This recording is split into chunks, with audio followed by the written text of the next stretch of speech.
2 Chronicles chapter 3, verse 1 and 2 with a cup of joe. Then Solomon began to build the house of the Lord in Jerusalem on Mount Moriah, where the Lord had appeared to David his father, at the place that David had appointed on the threshing floor of Ornan the Jebusite. He began to build in the 2nd month of the 4th year of his reign. At the beginning of time, God, who is full of love and grace, created mankind that we would be in relationship with Him, that we would walk beside Him throughout our lives. But when this perfect relationship was broken, sinners chose not to walk with God. Sinners could no longer walk with a holy and righteous God.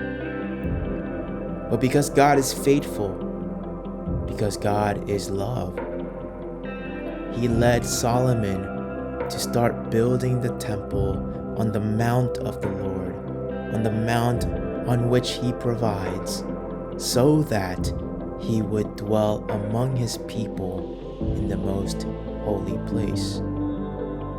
God led Solomon to build the temple because God delights in dwelling among His people. God delights in being in a relationship with you. When there was no way, God made a way. When there was no hope, God gave us a hope. There was no way that sinners could dwell with the holy God. There was no hope that sinners might be made righteous to dwell with a righteous God. But God came near to us.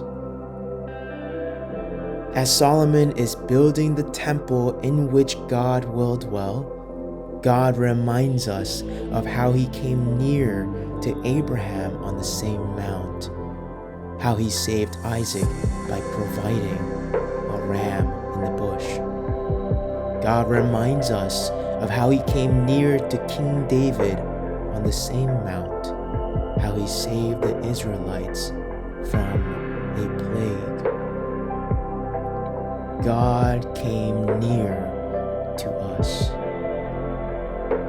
When Jesus came into this world as a man, when Jesus came to tear down and rebuild the temple in 3 days, He came near to us to make a way for sinners to be cleansed, for sinners to be saved, for sinners to be born again, so that we sinners could dwell with the holy God. He came near to us, that one act of righteousness would welcome us into the presence of God once